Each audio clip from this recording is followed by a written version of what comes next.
मौका बना है तो मैं गुजारिश कर दूं कि शादी कामयाब कैसे होती है। बहुत सारे उसूल नहीं, गिनती के 3-4 बातें।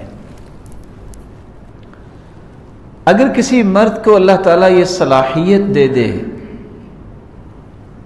कि वो 4 से 5 बातें जो हदीस के छोटे छोटे मुबारक कलिमात है बस उनको याद कर ले, जहां वो 500 इडियम्स याद करता है, ग्रेजुएशन करते वक्त वो पता नहीं सिमिलर वर्ड कितने याद करता है, अगर वो 5 हदीसें याद कर ले ज़िंदगी में कभी भी शादी में नाकाम नहीं होगा।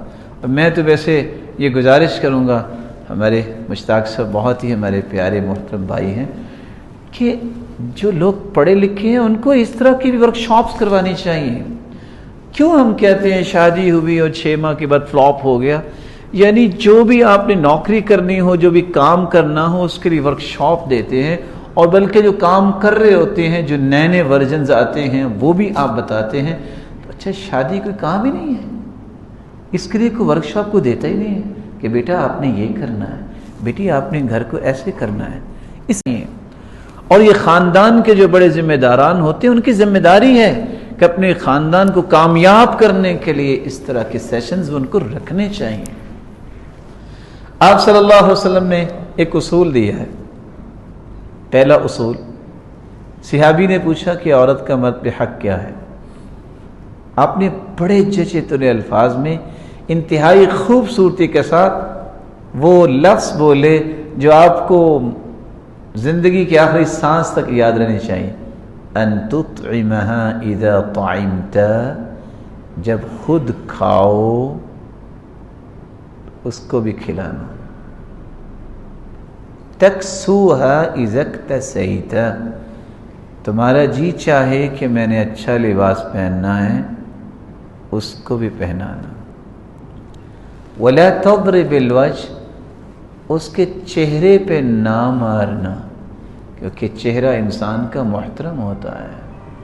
मा ضرب रसूलुल्लाह सल्लल्लाहु अलैहि वसल्लम खादिमन वला इम्राअतन क़त्त, अल्लाह के रसूल सल्लल्लाहु अलैहि वसल्लम ने पूरी जिंदगी अपनी किसी बीवी को नहीं मारा।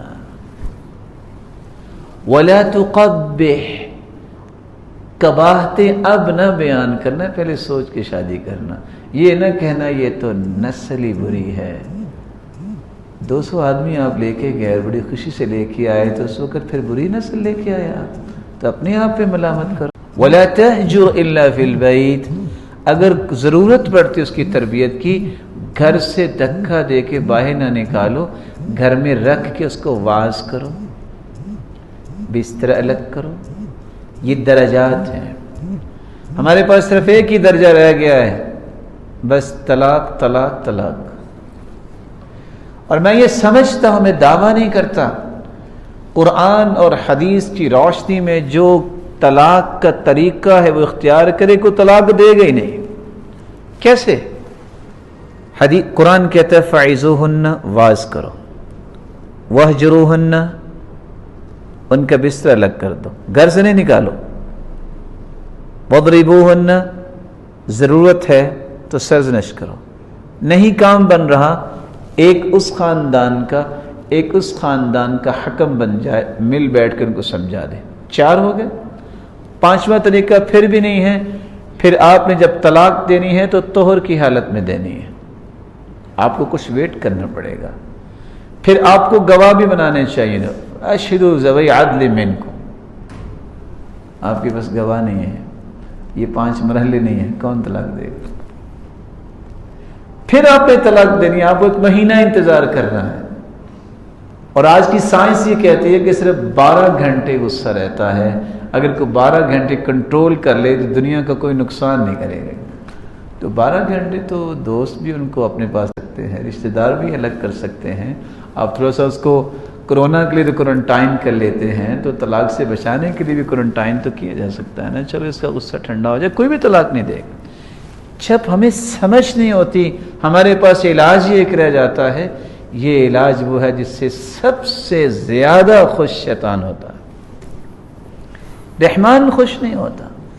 घरों को बचाने के लिए ये उसूल अल्लाह के रसूल ने दिया।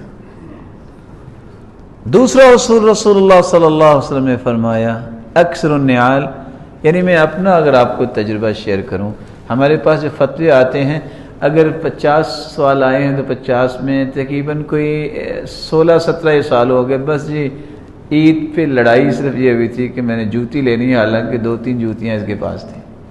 تو اکثر النعال حدیث کہتی ہے جوتیاں زیادہ لے لو۔ جب بندہ جوتی پہنتا ہے تو یوں لگتا ہے جیسے سواری پہ سوار ہے، جب شریعت نے اجازت دی ہے۔ اچھا یعنی ایک جوتی پہ آپ گھر توڑنے کے لیے تیار ہو گئے؟ لا الہ الا اللہ، کیا حیثیت ہے اس کی؟ اکثر النعال، آپ صلی اللہ علیہ وسلم نے جائز خواہش کو پورا کرنا یہ کر کے بھی دکھایا ہے، اور یہ سنت بھی ہے۔ آپ سوچ سکتے ہیں پہ بیٹھی ہے اور اونٹ لیٹ ہو گیا ہے، بیمار تھا، اور مومنوں کی ماں رو رہی ہے۔ دنیا میں کوئی تصور کر سکتا ہے کہ مومنوں کی ماں کو تسلی دینے کے لیے سرتاج رسول اپنے مبارک ہاتھ سے اس آنسوؤں کو صاف کر رہے ہیں؟ یہ کون ہے جس جیسی ہستی اللہ نے دنیا میں بھیجی نہیں؟ اونٹ پہ چڑھنے لگی ہے مومنوں کی ماں، کہتے رکو، آپ زمین پہ بیٹھے، گھٹنا کھڑا کی کہا یہاں قدم رکھو اور اونٹ پہ بیٹھو۔ ہم کس کے امتی ہیں؟ لیکن مصیبت یہ ہے کہ یہ حدیث سن کے عمل کرنے کے لیے تو لوگ تیار ہو جائیں گے، لیکن دیکھنے والا کیا کہے گا؟ ہمیں پہلے ہی پتا تھا یہ ران مرید ہے۔ وہ یہ نہیں کہیں گے کہ سنت ہے اچھا سلوک کرنا، برتاؤ کرنا، اور عورت کو اس کے مقابلے میں کیا کرنا چاہیے؟ کبھی پریشانی نہیں ہوگی۔ آپ نے فرمایا شادی کرو، اور 4 چیزیں بیان کی، یہ چیزیں جس کی بنیاد پہ قائم رہتی شادی۔